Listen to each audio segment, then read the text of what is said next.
দর্শক, এই মুহূর্তে রাজধানীর রেফার কেয়ার হাসপাতালের সামনে আছেন বিশেষ প্রতিনিধি মুহিবুল্লাহ মুহিব। সরাসরি যুক্ত হচ্ছি তার সঙ্গে। মুহিব, বেগম জিয়ার চিকিৎসার বিষয়ে সর্বশেষ কি তথ্য আছে আপনার কাছে, জানাবেন।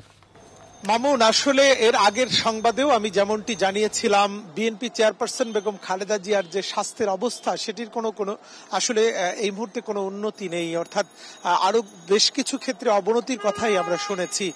এবং বিশেষ করে আমাদেরকে তার যে মেডিকেল টিমের পক্ষ থেকে ডাক্তার এজেড জাহিদ হোসেন যেটি বলেছেন যে তার শারীরিক অবস্থার উন্নতি না হলে আসলে তাকে এই মুহূর্তে দেশ থেকে দেশের বাইরে নেওয়া সেটি অনেকটাই কঠিন কাজ। এবং তারা বারবার যেটি বলেছেন গণমাধ্যমের উদ্দেশ্যে যে এই বাংলাদেশ থেকে লন্ডনের এই দীর্ঘ যাত্রা, এটি আসলে তার শরীরের সঙ্গে তার যে শারীরিক সক্ষমতা সেটির সঙ্গে যদি আসলে মানানসই না হয় তাহলে তাকে কিন্তু এই এয়ার অ্যাম্বুলেন্সে করে দেশের বাইরে নিয়ে যাওয়া কিন্তু একটি কঠিন কাজ। আপনি ইতিমধ্যেই জেনেছেন যে তার পুত্রবধূ জুবাইদা রহমান, তিনিও এই মেডিকেল টিমের একজন সদস্য এবং সার্বক্ষণিক তিনি কিন্তু অন্যান্য সদস্যদের সঙ্গে তার চিকিৎসার সার্বিক ব্যাপারটি খোঁজ খবর রাখছেন এবং তদারকি করছেন।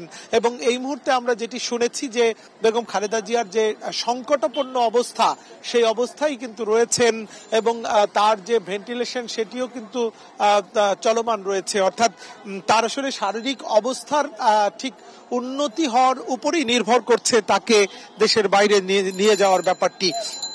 আপনাকে একটি বিষয় বলে রাখি যে বেগম খালেদা জিয়ার চিকিৎসাকে কেন্দ্র করে এই এভার কেয়ার হাসপাতালের আশেপাশে সবসময় কিন্তু এক ধরনের উৎসুক মানুষের উপস্থিতি লক্ষ্য করছি।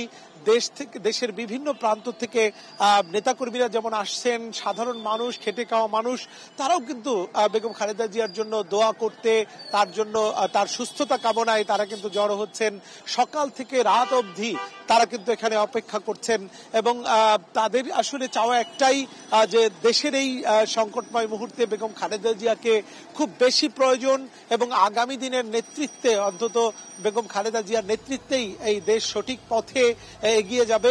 তিনি যেহেতু গত 17 বছর ধরে নানান ধরনের জুলুম, অত্যাচার, নির্যাতন সহ্য করে তিনি গণতন্ত্রের মাতা হিসাবে খেতাবপ্রাপ্ত হয়েছেন, জেল জুলুম খেটেছেন, সেই বিষয়টিকেই বারবার নেতাকর্মীরা কিন্তু তুলে আনছেন। তো এই ছিল আমার কাছে মামুন এভার কেয়ার হাসপাতালে বেগম খালেদা জিয়ার চিকিৎসার সার্বিক পরিস্থিতির তথ্য।